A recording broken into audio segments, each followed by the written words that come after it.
कि चाइना का stock market पिछले कुछ महीनों से बहुत खराब प्रदर्शन कर रहा है, जबकि इसके विपरीत भारत का स्टॉक मार्केट बहुत अच्छा सैल्यूटेबल उसका प्रदर्शन है। अमेरिका का भी ठीक-ठाक चल रहा है, अभी यूरोप के भी ठीक-ठाक चल रहे हैं। तो चीज़ें जो है वो बहुत खराब दिशा में जा रही हैं। बहुत सारी चीज़ें चाइना के दाँव पे लगी हुई है। एक तो सबसे पहले जो ब्रांड चाइना है, और जाहिर है कि चाइना के अगर हालात खराब होते हैं अल्टीमेटली फर्ज कीजिए आगे जाके तो ये भी भारत के फायदे, तो इसका मतलब है कि काफी एडवांटेज जो है इस वक्त भारत को होगा इस तमाम सिनेरियो में। तो कहते हैं ना कि एक उभरता हुआ सूरज है और दूसरा डूबता हुआ सूरज है। चीन ने ये जितनी बड़ी तरक्की की, जो सब कुछ किया, अपनी एक तरीके से उम्र पूरी कर चुका है।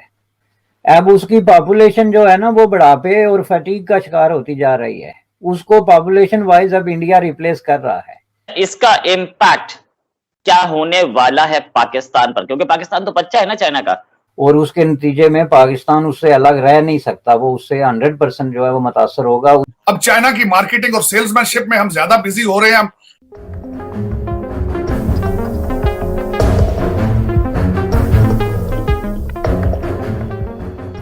चीन की कंपनी एवरग्रैंड एक नंबर 2 कंपनी है चीन में रियल एस्टेट में, और उसके डूबने के आसार दिख रहे हैं। आसार क्या मतलब, लगभग पक्का है उसका डूबना।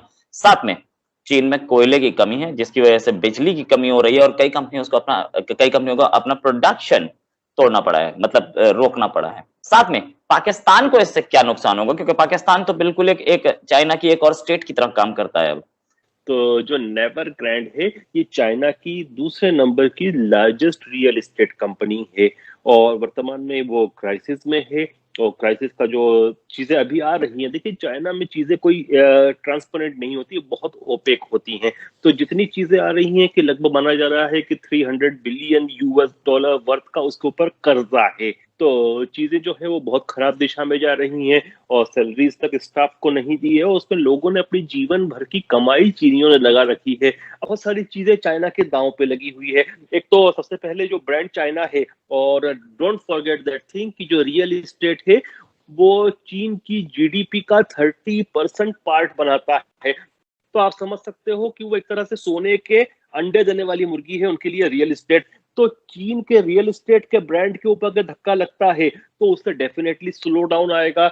इससे जिस गति के साथ वहां पर कंटिन्यू कंस्ट्रक्शन चल रहा था वो हॉल्ट होगा। तो उससे डेफिनेटली चीन की इकोनॉमी का, क्योंकि जीडीपी का 30% पार्ट रियल एस्टेट जब है, और तो बहुत सारे एम्प्लॉयमेंट भी जनरेट करता है। इस कंपनी के ही लगभग लगभग बताया जाता है कि 200,000 के लगभग एम्प्लॉयज है। 2 लाख के एम्प्लॉयज होना बहुत बड़ी बात होती है अपने आप में।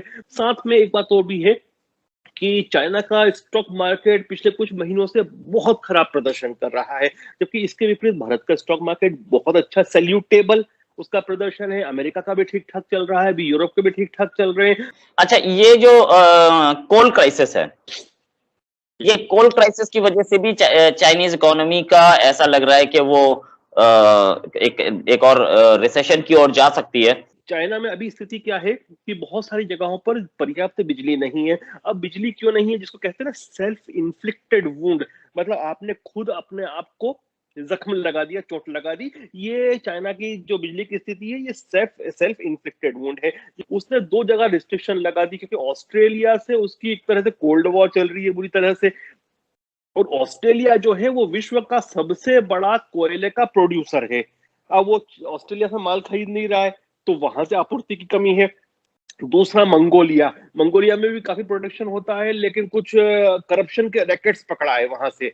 जब डीलिंग हो रही थी चाइना और मंगोलिया के बीच में, उसमें करप्शन रैकेट्स पकड़ाने की वजह से टेम्पररी वहां से रोक रखा है। कि इससे आप मानकर चले कि 2 सेंटीमेंट्स होंगे। पहली बात तो दुनिया भर में कहीं ना कहीं मुद्रा फीसदी होगी, मतलब चीजों की कीमत बढ़ेगी।